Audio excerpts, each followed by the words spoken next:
Hi everyone, and today we're here in Chestnut Hill, Tennessee, and we're here at the Bush's Best Baked Beans. Everybody knows they're baked beans, right? Right. And this is where it all started, right here in Chestnut Hill.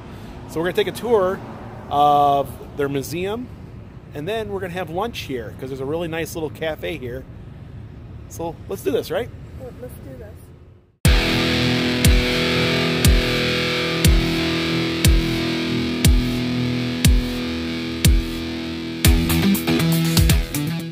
So this whole area here is the actual Bush farm. The factory is located on the Bush farm, and it's surrounded by mountains all the way around. And over here you got English Mountain, which is a really beautiful mountain. And so yes, and it's out here on the farm. It is definitely a place to come to get away from that hustle and bustle there in Pigeon Forge and Gatlinburg. And the drive out here, it's only 14 miles. Is beautiful, and there's a few little stops along the way that you can do. I believe there's a moonshine place you can get some free tasting, and also Forbidden Caverns is just around the corner. Let's go inside the museum and check it out, right? Yep. And then we'll check out some of the cool merchandise they have in the lobby.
Cans of baked beans are actually t-shirts in there. We have 5 of these.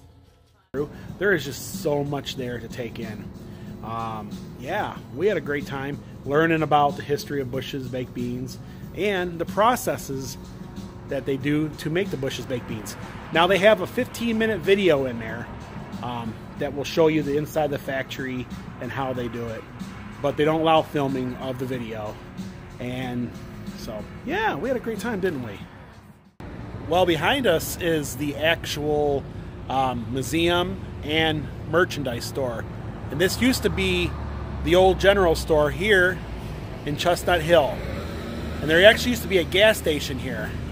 We actually got to talk to one of the Bush brothers. He didn't want to be on the camera, but he was telling us this used to be a gas station. He used to have pumps out here in the front. All the Bush family lives in the area, and this company is still a family-run company.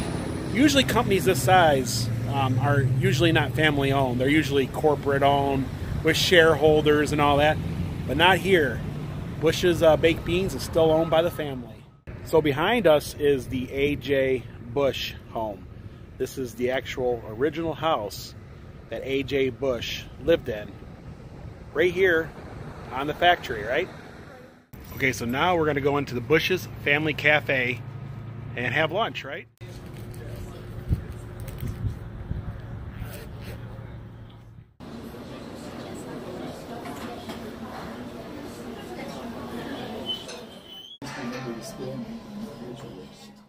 Well, we got water and then a sample of beans, right? Beans.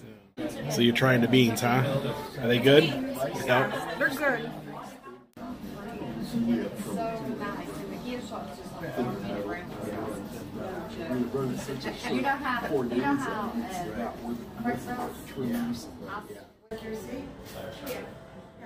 Okay, so I got the pulled pork, the fries, of course Bush's baked beans, right? And some pickles. And Dawn got what, fries, some honey mustard dipping sauce, and then she got the chicken tenders, right? Of course Bush's seasonal blend, right? Black beans. Looks good, doesn't it? Yes, it looks good. Yeah, it does look really, really good, actually. So is it good? It's really good. I like the chicken tenders. Yeah, those chicken tenders are like real chicken breast, isn't it? Yeah, definitely handmade. And this has been awesome. Okay, Dawn, so it's review time for the Bush's Family Cafe. What did you think about it? The food was really good. I ordered chicken tenders with a bunch of sides, and it was out of this world. It was all homemade. I had a piece of her chicken tenders, and what it was actually real chicken breast that they rolled in flour and fried it. So it wasn't like, you know, store bought or, you know, it was true like chicken. I don't even want to use the word tenders, you know, because tenders, you know, it was awesome. And yes, the fries were piping hot, and they were really good, right? Also, you had what, the seasonal blend? Yes. Beans, how were they? They were really good. Yes. Now, the pulled pork I got was really, really good. And there must have been close to a pound of pulled pork there. There was a lot. Of course, I got the traditional Bush's baked beans, which is always good. And I had the fries, which was really good. So, hands down, this here was awesome all the way across the board. There was no complaints or anything, right? So, here's the big question. Would you do it again? Yes, it would. Definitely do it again. Okay, so the food was way above average. And the price, I felt, was below average. That's not bad, because there was a lot of food. We couldn't finish it. We had to walk out with doggy bags, right? Yes. It was good. And see, after spending time down here in Pigeon Forge and Gatlinburg and some of the prices down here, this was kind of a treat. It was great all the way around. Definitely recommend. It's only 14 miles out of Sevierville to come out here. You come out here for a few hours, right? have lunch, go to the museum, and just have a great time, right? Yes. Well, with that being said, if you like this vlog, Give it a thumbs up. give it a thumbs up. Please subscribe so you don't miss any more of these upcoming Smoky Mountain adventures. And we're going to have plenty of Smoky Mountain adventures, well, tomorrow. And until next time, everyone. Thanks for watching. Thanks for watching.